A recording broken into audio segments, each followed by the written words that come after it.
Rachel Maddox, had just inherited her father's house. 3 weeks later, her brother Kevin stood in the rain, claiming she'd fallen from the roof. But as investigators dug deeper, the truth seemed far more deliberate than accidental, and the house held secrets no will could bury. When Rachel Maddox received the letter from the lawyer's office, she didn't know what to expect. Her father had been a private man, strict, quiet, never one to show affection. Their relationship had been complicated, shaped more by silence than words. Still, she had cared for him in his final months, moving back to Crestwood and checking in regularly. Kevin, her younger brother, had not returned even once. He didn't call. He didn't write. He hadn't even shown up at the funeral. So when she opened the envelope and read the will, Rachel was stunned. The entire estate, the 2-story house on Hemlock Hill, the acre of wooded land behind it, the savings account, and all the contents of the property were left solely to her. No explanation, no small share for Kevin, just her name in clean black ink on white paper. She sat with it in her hands, the silence in the lawyer's office wrapping around her like fog. Most people would have been thrilled, but Rachel felt only unease. The house was large and old, built in the 1930s cess, with creaking floorboards and tall windows that always seemed to whisper when the wind blew. Her father had lived there for decades, mostly alone after her mother died when Rachel was still in high school. The home had grown darker over time, figuratively and literally. Rooms had been sealed off, curtains kept closed. Even during the day, it always felt like twilight inside. Still, it was hers now, and she moved in 2 weeks later with a small truckload of boxes, a coffee maker, and a determination to start fresh. The first few days were quiet. Rachel repainted the walls in lighter shades, opened windows that had been shut for years, and filled the house with the smell of candles and lemon cleaner. She began sleeping in her old childhood room again, although it looked much smaller than she remembered, and spent evenings curled up with books in the library downstairs. She even started keeping a journal, something she hadn't done in years, writing about her days, the house, and her plans for the future. But even as she tried to reclaim the space, the house didn't fully welcome her back. Doors she swore she'd close were open the next morning. Her father's study, which he had locked on day one with a key she found in a drawer, appeared to have been disturbed. Papers slightly out of place, a desk drawer cracked open just enough to notice. She chalked it up to her imagination, fatigue, or the natural quirks of an old home. But soon, the feeling that she wasn't alone started to grow. At night, Rachel would hear sounds, subtle, low, deliberate, a soft shuffle from the hallway, a creak of the staircase. One night, she woke up convinced someone had been in her room. Nothing was missing, nothing was moved, but the air felt wrong, like someone had been watching her. She began locking her bedroom door, a habit she had never had before. Then came the footprints. It had rained one morning, and when Rachel walked into the mudroom, she noticed something strange. Dirty prints on the tile floor, large boot-shaped, leading from the back door to the center of the kitchen. She froze, staring at them. They weren't hers. She wore sneakers, and they were fresh. Not old smudges, wet, as if someone had walked through not long before she woke up. She checked every door. All were locked. All the windows closed. She searched the attic, the basement, every closet. No one. The next day, she called a locksmith to replace every lock in the house. Rachel didn't tell anyone what she was experiencing. Not her coworkers, not her friends. She felt embarrassed, unsure if it was real or if the house and the memories attached to it were playing tricks on her. But she couldn't shake the feeling that something wasn't right. And then, while cleaning the study one morning, she found something she wasn't supposed to. A thin envelope tucked behind a row of law books. No stamp, no return address. Just her name on the front, written in her father's unmistakable handwriting. She stared at it, heart thudding. She hadn't heard Kevin's name in weeks. But somehow, Opening that envelope made her feel like he was already back. Kevin Maddox arrived in Crestwood quietly, without announcement, without warning, just as the summer heat began to settle over the town like a heavy blanket. No one had seen him in nearly a year. His absence from the funeral, the will reading, and everything that followed had been loudly noted by the townspeople, even if no one said anything to Rachel directly. But now, without explanation, he was back, lurking on the edges of the place that had once been home. It started with sightings. A truck parked near the edge of Hemlock Hill, an unfamiliar figure spotted wandering through the convenience store on Main Street, hood pulled up, eyes darting. A waitress at the local diner said he sat at the counter one morning for nearly an hour, nursing a black coffee and asking questions. Questions about his sister, about the house, about who had been inside. The waitress didn't like the look in his eyes, she later told police. Cold, detached, calculating. Rachel hadn't seen him yet, but she felt it. The change in the air, the static behind her eyes. Something was coming. And it didn't feel like a coincidence. 2 days later, she found cigarette butts near the back porch. Her father had never smoked. Rachel didn't either. But there they were. 3 of them, lined up in the dirt, still fresh, still smelling of ash and bitterness. That night the porch light flickered for the first time. Then the power went out for 20 minutes. She reported it to the electric company, but they found no issue, no outages in the area, no storms, no blown fuses. Her dreams became restless. She kept waking up at 3:13 a.m. every night, without fail, to the sound of wind against the shutters and something else, something heavier, slower, like footsteps on wood. The old hardwood floors groaned in patterns she didn't recognize. A creak near the kitchen, a knock by the front door. Each time she investigated, there was nothing there. And yet the dread grew, creeping into her bones like mold. Then came the morning she stepped outside and saw the truck. It was parked halfway down the hill, just off the gravel road. Old, brown, rusted. The kind of truck Kevin had driven when it hadn't been there the night before, she was sure of it. She stared at it from the porch, coffee cooling in her hand, trying to convince herself it wasn't his.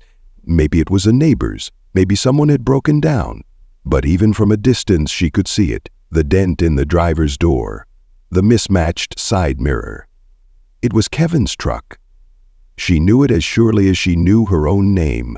That afternoon she installed a chain lock on the front door. She ordered motion sensor lights for the yard. She began locking her bedroom door again, even during the day. 2 nights later, the police were called. A neighbor down the road had reported yelling coming from the Maddox house. A loud crash. Something that sounded like glass shattering. When officers arrived, Rachel answered the door, wide-eyed and pale. Her voice trembled as she explained that everything was fine. She had dropped a picture frame, that was all. No one else was there, she said. She was alone. The officers searched the house briefly, but found nothing unusual. No signs of forced entry, no intruders. Just a single broken frame on the floor and Rachel's insistence that it was just an accident. What the officers didn't see, or chose not to report, was the envelope sitting on the kitchen counter, ripped open, its contents missing. Through the way Rachel's eyes kept drifting toward the staircase, like she was afraid of what might be waiting at the top. Levin didn't come back that night. Not visibly. But neighbors said they saw the truck again the next morning, this time parked even closer, just past the tree line near the back of the property. Rachel stopped going into town, stopped answering her phone. One of her friends drove by and said she saw Rachel staring out of the second-story window, unmoving, as if she were watching something that no one else could see. Or maybe someone. And just like that, the tension reached its peak. A tight, invisible thread stretched between 2 siblings, one watching from the shadows, the other trapped inside her childhood home, waiting for the inevitable knock. It was a gray, wet morning when the emergency call came through. A neighbor walking their dog along the wooded path behind Hemlock Hill spotted something near the base of the house.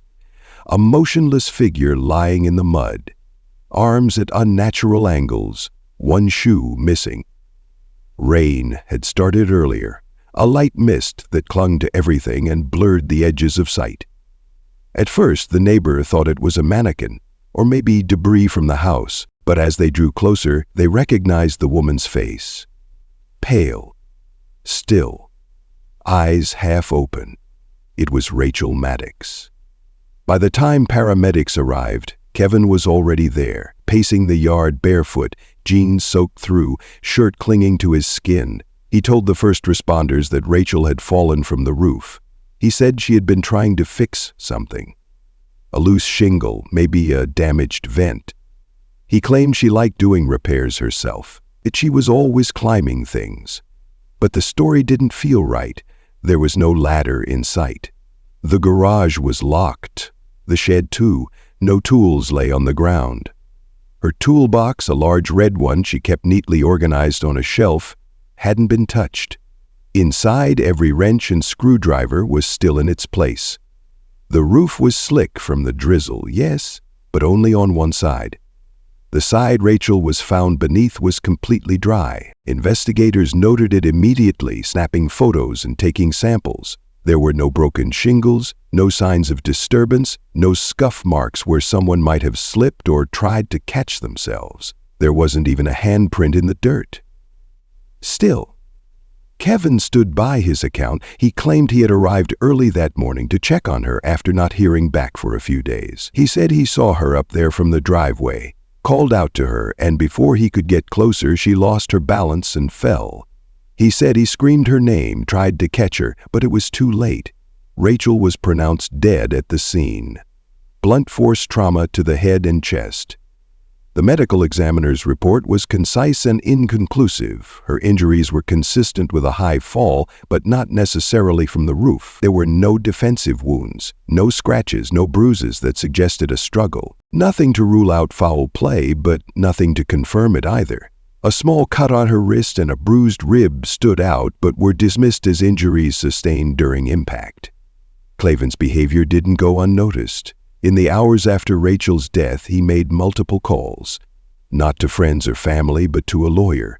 He asked questions about the house, about property transfers, about what would happen to the estate now that Rachel was gone, and within a week, he was seen inside the house, carrying boxes out into the truck. Neighbors watched with unease. Some took photos. One even reported him to the police, suspecting he was stealing.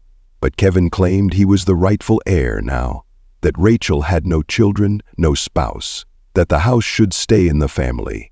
The police, with no hard evidence of wrongdoing, had no reason to stop him. The case was ruled undetermined. Not accidental, not homicide, just unexplained. A tragic fall, the kind that happens in old homes on rainy mornings. But not everyone believed that Rachel had always been careful, cautious, methodical. Those who knew her best said she wouldn't have climbed onto a roof, especially not alone, and especially not in the rain. She was scared of heights, she hated ladders, and she had told at least one friend just days before her death that she felt like she was being watched. No one could prove what happened on that roof. No cameras, no witnesses, just Rachel, the mud, and Kevin's word. But something about that morning felt too staged, too clean. And as Kevin disappeared once again, the house now silent, the windows dark, questions remained. Not just about how Rachel died, but why, and what, if anything, she had discovered in that house before her final fall. 2 months after Rachel's death, the house on Hemlock Hill sat vacant again. Its white siding was streaked with grime, and weeds curled around the porch steps. The once vibrant garden Rachel had worked on during those early spring weeks was now overgrown, choked by ivy and silence. Most of the neighbors assumed the property would go up for sale, but it didn't. Not right away. It was a real estate agency from out of town that finally got the call to prepare the house for listing. A team arrived one morning, expecting a routine clean-out of a deceased estate. They brought gloves, dust masks, and paperwork. But what they walked into was something altogether stranger. The front door creaked open with effort, as if it hadn't been used in weeks. Inside, dust had already begun to gather. Yet there were signs of someone recently moving through the house. An empty coffee cup on the counter, footprints in the hallway, a faint smell of something metallic and bitter that none of the workers could place. They began in the downstairs study, the room Rachel had spent the most time restoring. It was cluttered with stacks of papers, old books, and several large pieces of antique furniture. One of the workers, while clearing a bookshelf, noticed something odd. Deep scratches on the wooden floor behind the bookcase, as if it had been moved repeatedly. Curious, he pushed against the side of the shelf, expecting it to be fixed to the wall. Instead, it slid open several inches, revealing a thin vertical seam. A hidden door behind it was a narrow, windowless room, barely wider than a closet. Inside, dust floated in thick layers undisturbed, but the contents were anything but ordinary. There were 3 boxes filled with papers, envelopes, and legal drafts, some yellowed with age, others more recent. One document in particular stood out, a copy of a new will, unsigned but with Rachel's name at the top. It appeared she had been working on legally amending her father's estate. The draft indicated she was considering giving Kevin a portion of the inheritance, but only under specific conditions: psychiatric treatment, a restraining order, and a formal agreement to stay away from the house. It was dated only a week before her death. In a separate folder labeled personal, the workers found something else: photographs, dozens of them. Rachel's face bruised in some, her clothes torn in others. In one, her arm was wrapped in a makeshift bandage. A handwritten note attached to the stack read, "Do not destroy, for my lawyer." Beneath the photos was a spiral-bound notebook. On the inside cover, written in Rachel's careful handwriting, were 4 words: "If I disappear, investigate." The rest of the notebook was filled with entries. Fragmented, anxious thoughts, observations, times and dates, mentions of hearing footsteps when no one was there, notes about the power going out, finding items moved, sensing someone watching her. And then, in one of the final entries, a chilling line: "Kevin was in the house. I know it. I just don't know where he's hiding." The discovery sparked immediate interest from law enforcement. The local police, previously satisfied with the accidental fall theory, suddenly found themselves facing new questions. Had Rachel discovered something? Was Kevin already inside the house when she died? By the time the investigation reopened, Kevin Maddox had vanished again. A warrant was issued for questioning, and local authorities attempted to track him down, but his truck was gone, his phone disconnected, and his last known address in a neighboring county was empty. His neighbors hadn't seen him in weeks. His name was quietly added to a national database for wanted persons, not as a suspect in a murder, but as a person of interest in a suspicious death. The language was cautious, the intent less so. Back in Crestwood, news of the reopened case spread quickly. Reporters returned to the street near Hemlock Hill, taking photos of the aging house that had come to symbolize a story too strange for fiction. A once-forgotten death was now being talked about again in grocery stores, hair salons, and gas stations. Everyone had a theory. Some swore Kevin had killed Rachel. Others believed he hadn't acted alone. A few, still clinging to simpler explanations, suggested that Rachel's paranoia had consumed her, causing her to fall during one of her sleepless nights. But then came the letter. It arrived at the Crestwood Police Department in a plain white envelope, addressed with shaky handwriting and no return address, postmarked from a town nearly 5 hours away. The contents were brief but damning. She knew. She figured it out. I didn't mean to scare her, only to make her leave. I didn't know she'd fall. It wasn't supposed to go like that. No signature.